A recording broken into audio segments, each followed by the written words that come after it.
Chapter 1 Paxton's Story. Do you want to see a doctor? Long asked.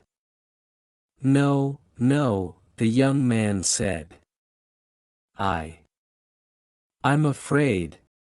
It's a cold night. Come in and sit down. Don't be afraid.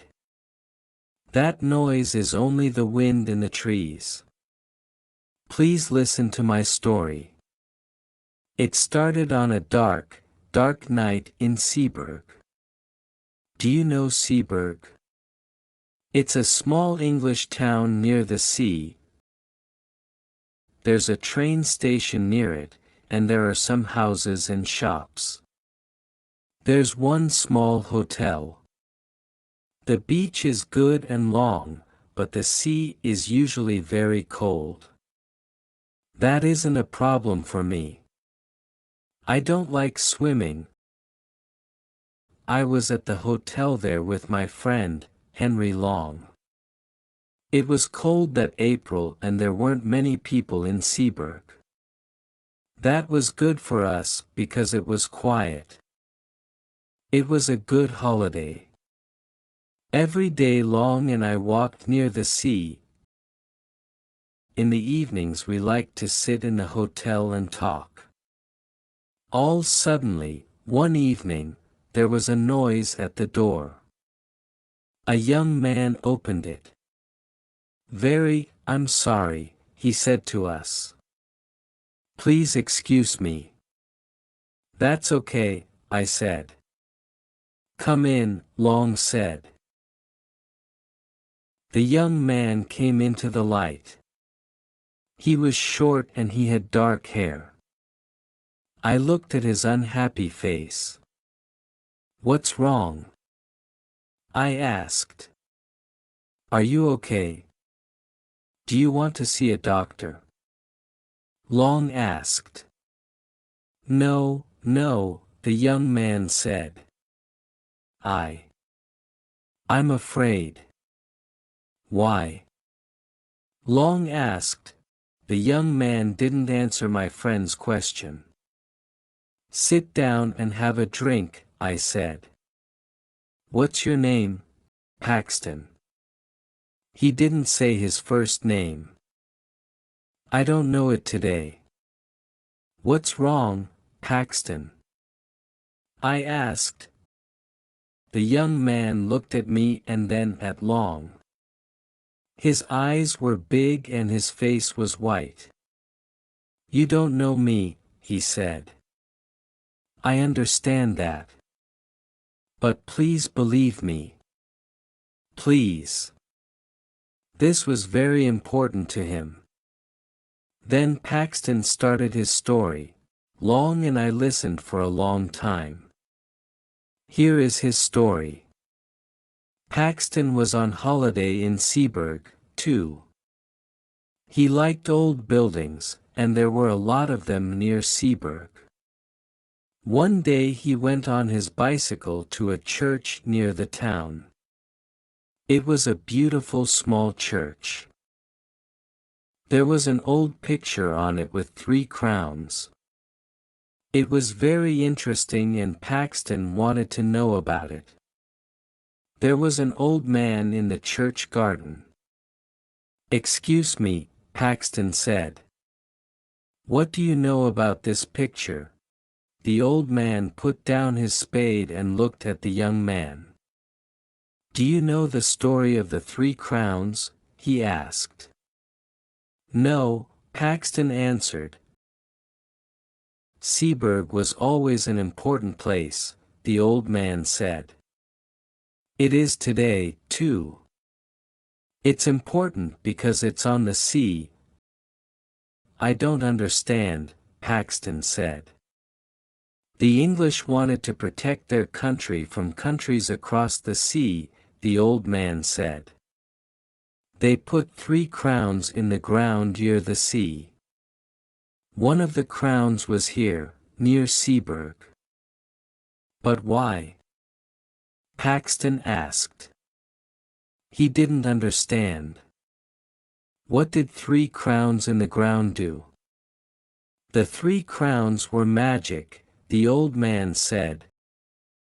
Their magic protected the country. Do people believe that? Paxton asked with a smile. Many people here in Seaburg believe it, the old man answered. But do you believe it? Paxton said. The old man looked at the dark sea. His eyes were dark, too. He didn't answer Paxton's question. And where are these crowns now? Paxton asked. He looked at the water, too. There was a boat on the sea. It was small on the dark water. That's a difficult question, the old man said. One of them is in London now. Every day people on holiday can go and look at it. One of the crowns is in the sea. Now only 1 crown is in the ground.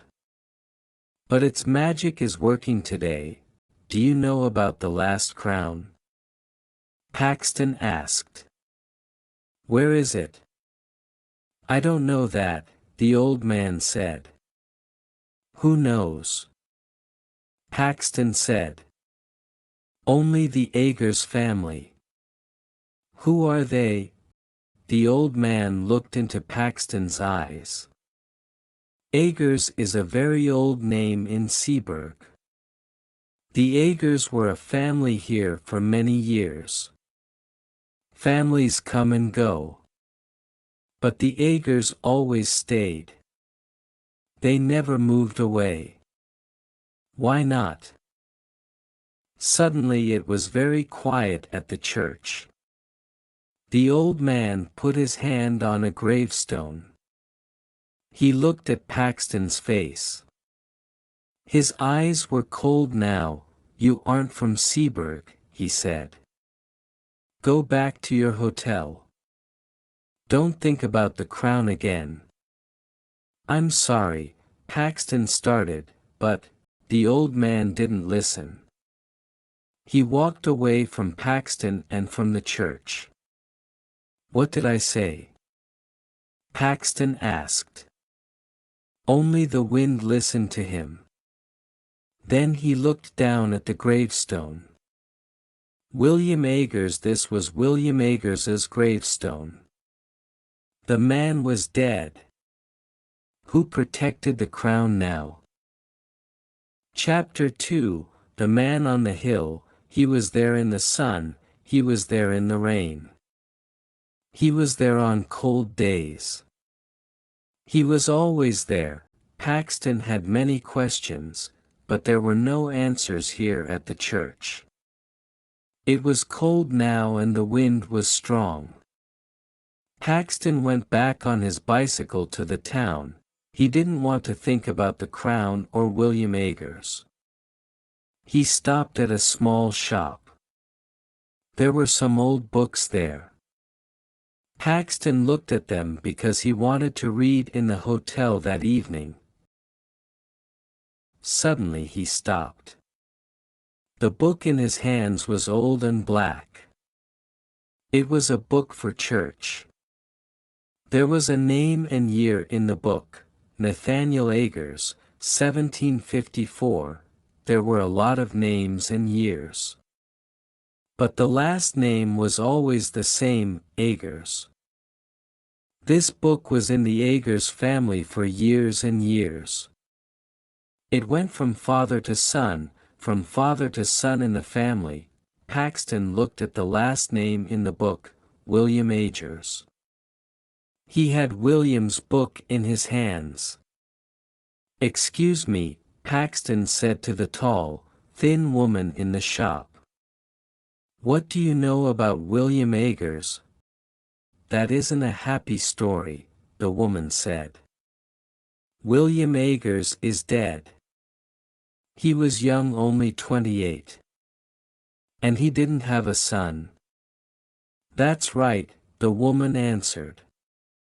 Mr. Agers didn't have a son or a daughter.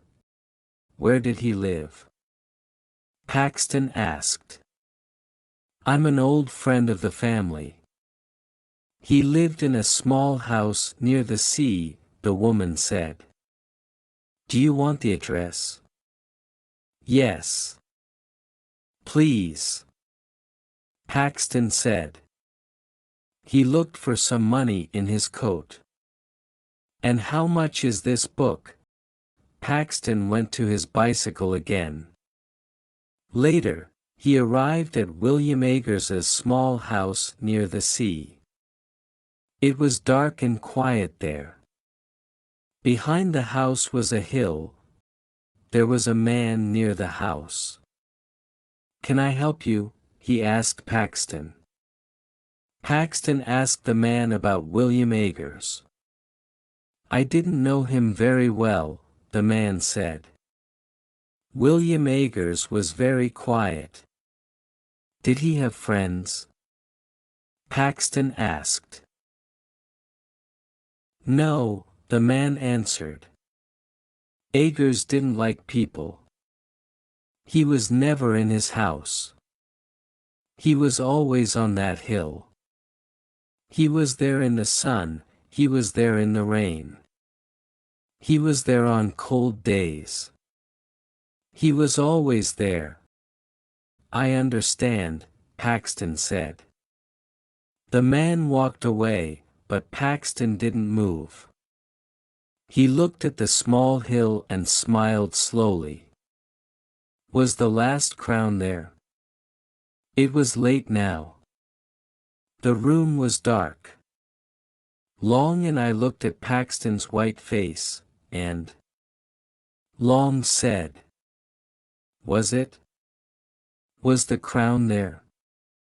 Yes, it was, Paxton answered. But it isn't there now.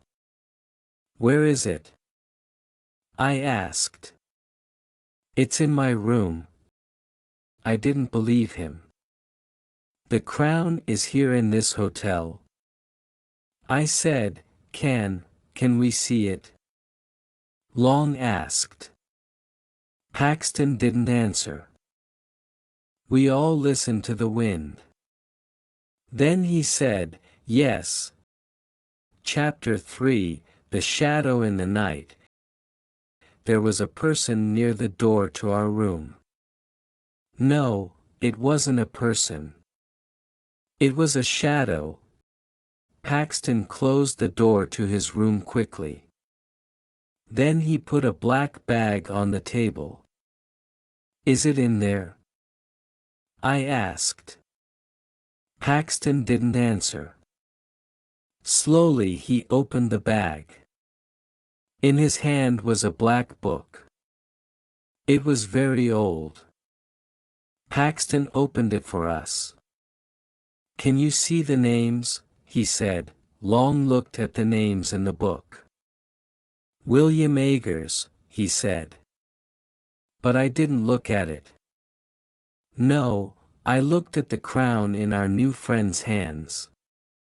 It was very old, but it was beautiful. I had a lot of questions. How old was the crown? Was it light or heavy?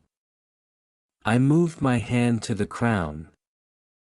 But Paxton shouted, No, I stopped asking questions and looked at Paxton. I'm sorry, he said to me. But you don't understand my problem.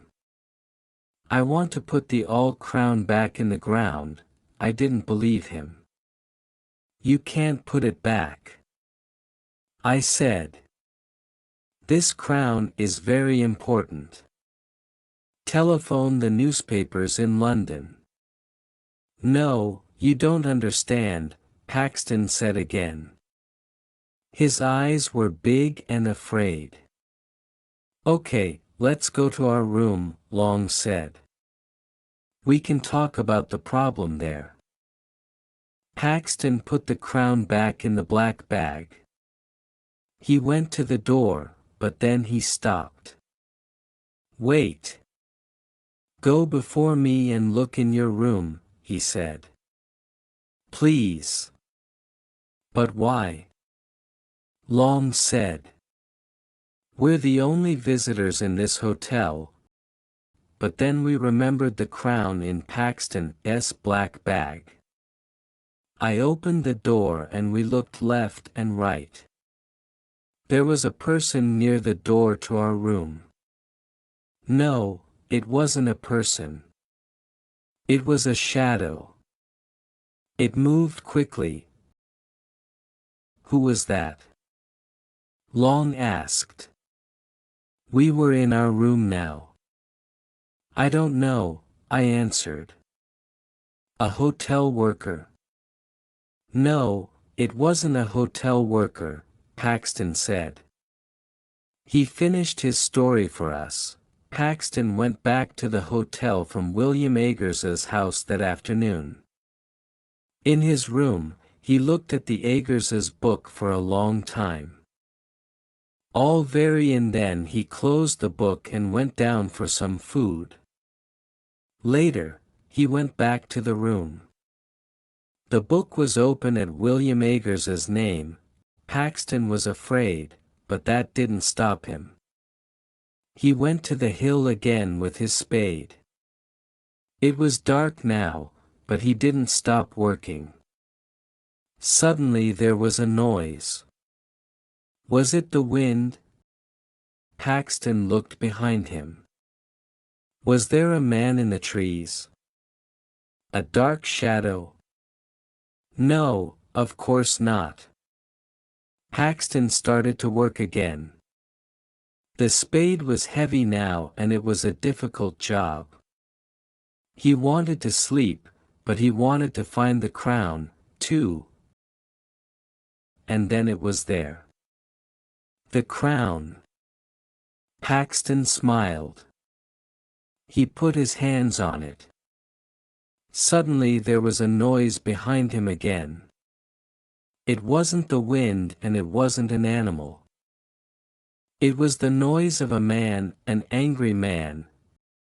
Paxton looked behind him. Again, no man was there. But wait. Did a shadow move? Paxton didn't know, but he was suddenly very afraid. He quickly put the crown in his bag and started to go back to the hotel. But now the shadow was with him. It was always behind him. Paxton looked back and the shadow always moved quickly away. But then it came back. Sometimes it was near him and sometimes it was far away. Paxton was very afraid. Who or what was the shadow? And what did it want from him?